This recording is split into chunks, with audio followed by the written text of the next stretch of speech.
The next morning, a thick fog enveloped the town of Hollowfield, rendering the streets outside Alex's window a ghostly white. After a night of restless dreams, shadows lurking in every corner, Alex's determination had only grown stronger. Today, he would venture inside Hollowfield Hall, the source of whispered fears and unspoken histories. He started his day at the local diner, a cozy establishment named Rosie's. The warm smell of coffee and the sound of sizzling bacon filled the air. Rosie, the owner, greeted Alex with a cautious smile. As he ate, he overheard snippets of conversation from the locals, hushed tones speaking of strange lights seen near the hall the previous night. Fortified with a hearty breakfast, Alex made his way to the town hall. The building, now enveloped in mist, appeared even more daunting than the night before. Its Gothic architecture, with pointed arches and leering gargoyles, seemed to watch over the town with a silent, foreboding presence. The front doors were locked, but Alex noticed a side entrance that seemed less secure. Using his skills honed from years of investigative journalism, he managed to quietly and carefully open the door, stepping into the dimly lit corridors of Hollowfield Hall.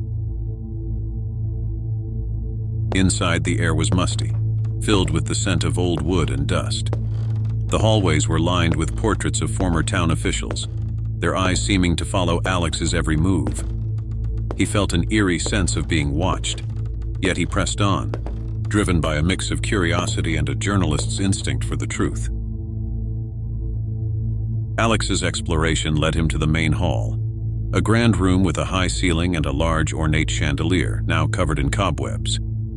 It was here, according to the articles he'd read, where most of the strange occurrences were reported. As he examined the room, his foot hit something hard on the floor. It was a small old key, tarnished with age. Suddenly, a chill ran down his spine as he heard a faint whisper.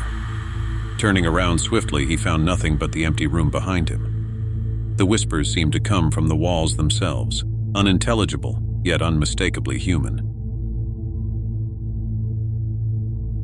Feeling a growing sense of unease, Alex decided to explore further, using the key to open a series of locked rooms.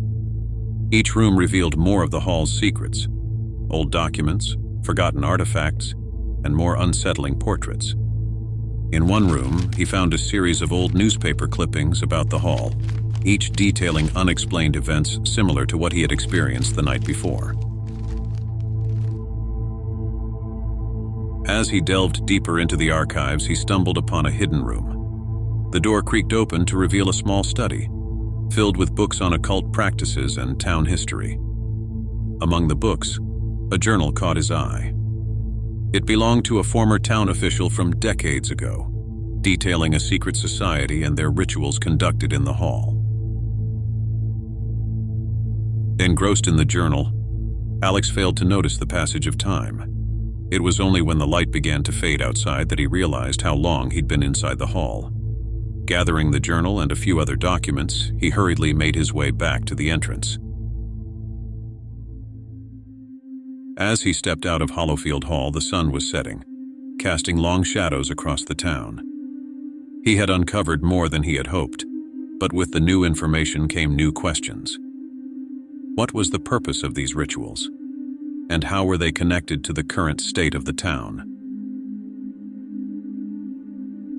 That night, as Alex lay in his bed, he couldn't shake off the feeling of being watched.